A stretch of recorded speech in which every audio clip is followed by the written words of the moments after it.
Bismillahirrahmanirrahim. Assalamualaikum warahmatullahi wabarakatuh. Pada kesempatan kali ini saya akan membahas tentang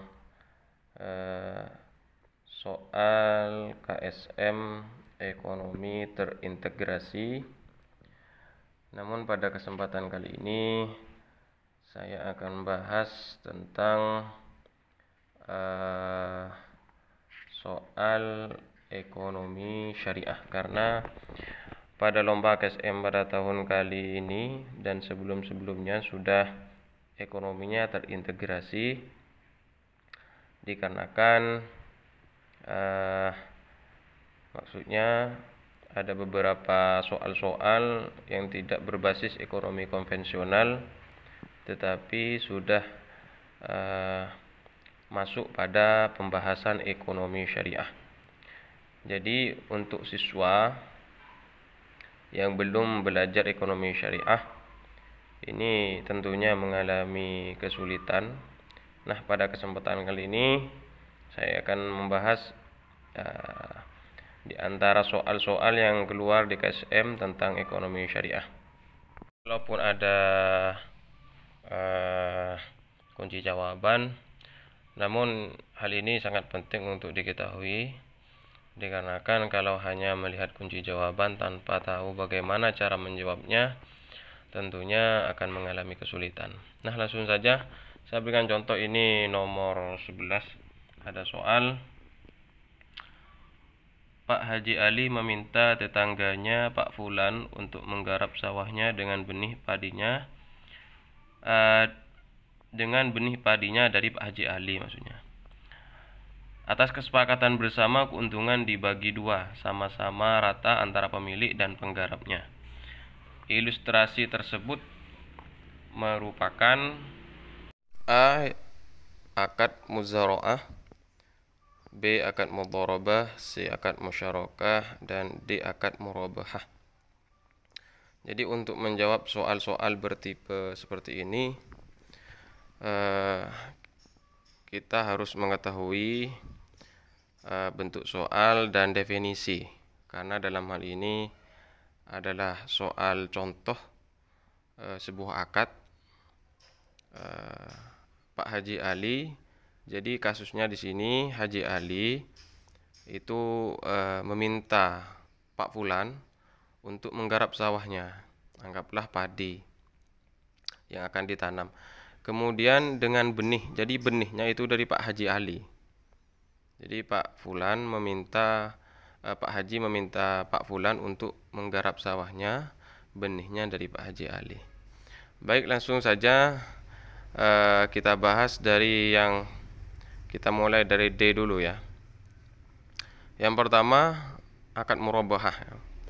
Jadi dalam hal ini memang kita dituntut untuk mengetahui definisi dan contohnya masing-masing. Kalau hanya definisi, biasanya siswa akan mengalami kesulitan dalam hal ini. Jadi yang pertama, akad murabahah. Jadi akad murabahah itu adalah akad di mana terjadinya perjanjian jual beli antara penjual dengan pembeli. Jadi penjual dan pembeli itu mengadakan perjanjian dengan menjelaskan harga pokok, kemudian ditambah dengan keuntungan. Jadi misalnya saya akan kasih contoh, misalnya si A meminta kepada bank syariah, misalnya ya, kepada bank syariah. Biasanya ini contohnya di murabahah itu di bank syariah. Nasabah A meminta untuk dibelikan sepeda motor kepada bank syariah. Kemudian bank syariah menyanggupi pembelian tersebut, menyanggupi permintaan nasabah. Anggaplah harga sepedanya 20 juta. Harga cashnya 20 juta. Namun karena si nasabah tidak punya uang kontan untuk membeli seharga 20 juta, sehingga si nasabah si A ini meminta untuk bank syariah yang membelikan kepada showroom misalnya. Jadi bank syariah membelinya seharga 20 juta kepada showroom, kemudian dijuallah sepeda motor tersebut kepada nasabah tentunya dengan margin keuntungan. Jadi 20 juta misalnya dijual 22 juta secara kredit kepada nasabah. Jadi pada contoh soal di nomor 11 ini tidak sesuai dengan soal yang diminta. Kemudian untuk murabahah sendiri itu sebenarnya tidak hanya terjadi pada perbankan. Jadi bisa terjadi di kehidupan sehari-hari. Misalnya si A memesan kepada B untuk membeli apa, untuk meminta untuk membelikan, kemudian si B menjualnya dengan dijelaskan harga pokok dan keuntungan, itu juga murabahah. Jadi murabahah itu tidak tertuju kepada perbankan syariah saja. Kemudian musyarakah ya. Musyarakah itu adalah akad kerjasama antara dua pihak atau lebih, di mana mereka masing-masing memberikan modal, kemudian dicampurkan modal tersebut, dikumpulkan, kemudian mereka masing-masing ada yang mengelola modal tersebut berdasarkan nisbah yang telah disepakati di awal. Jadi misalnya ada 5 orang memberikan modal, kemudian setelah memberikan modal dikerjakanlah suatu proyek, misalnya di perbankan syariah juga bisa, atau di kehidupan sehari-hari juga bisa, dengan nisbah hasil yang disepakati di awal. Kemudian yang B itu akad mudharabah ya. Jadi untuk C itu tidak sesuai dengan ilustrasi soal di atas. Untuk yang B, jadi akad mudharabah itu adalah akad kerjasama antara dua belah pihak, di mana yang pertama jadi pemilik modal, atau biasanya disebut dengan robbul mal ya, investor, pemilik modal. Kemudian pihak yang kedua menjadi mudharib. Yang jadi mudharib itu adalah pengelola atau disebut amil ya, pengelola modal.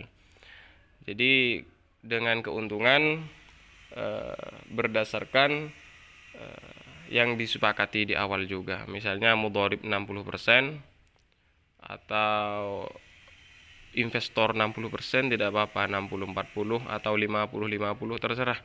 Yang penting sama-sama sudah ridha dan disepakati di awal. Ini juga biasa terjadi di perbankan syariah. Jadi nasabah itu sebagai pemilik modal, atau perbankan syariah yang jadi pemilik modal. Jadi perbankan syariah itu memberikan pembiayaan kepada nasabah untuk dikelola, kemudian ditentukan nisbah keuntungannya berapa. Jadi sebenarnya akad ini tidak hanya terjadi di perbankan, sama misalnya ketika kita di kehidupan sehari-hari menginvestasikan modal kepada salah satu teman kita sebagai robbul mal, pemilik modal, investor, kemudian teman kita menjadi pengelola modal, mudharib, sama dengan nisbah keuntungan yang disepakati di awal. Jadi mudharabah juga tidak sesuai dengan ilustrasi di atas. Kemudian yang A ini muzaraah. Jadi muzaraah itu adalah akad kerjasama pengelolaan pertanian ya, akad kerjasama pengelolaan pertanian kepada si penggarap, dengan syarat kalau muzaraah itu benih harus benih ya, benih padi. Dalam soal misalnya benih padi, jadi benih itu harus dari sang pemilik lahan ya, itu muzaraah. Kalau benihnya itu dari penggarap, maka itu bukan muzaraah. Itu ada ulama yang menyebutkan mukhabarah ya.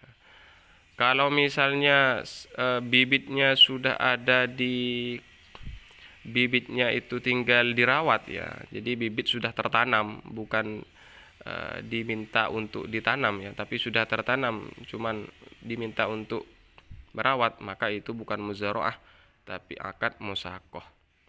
Jadi pada soal ini Pak Haji Ali meminta tetangganya Pak Fulan untuk menggarap sawahnya dengan benih padinya.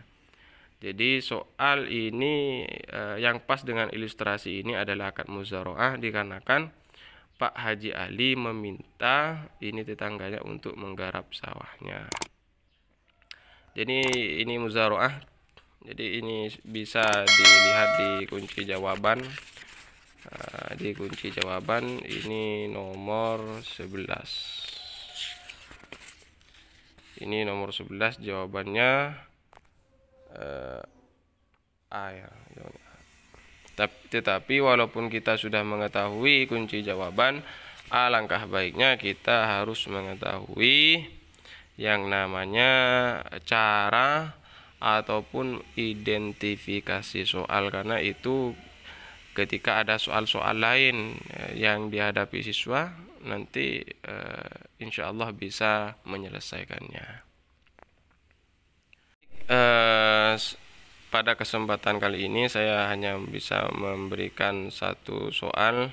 Soal-soal yang lain insya Allah akan membahas soal-soal khususnya di ekonomi syariah.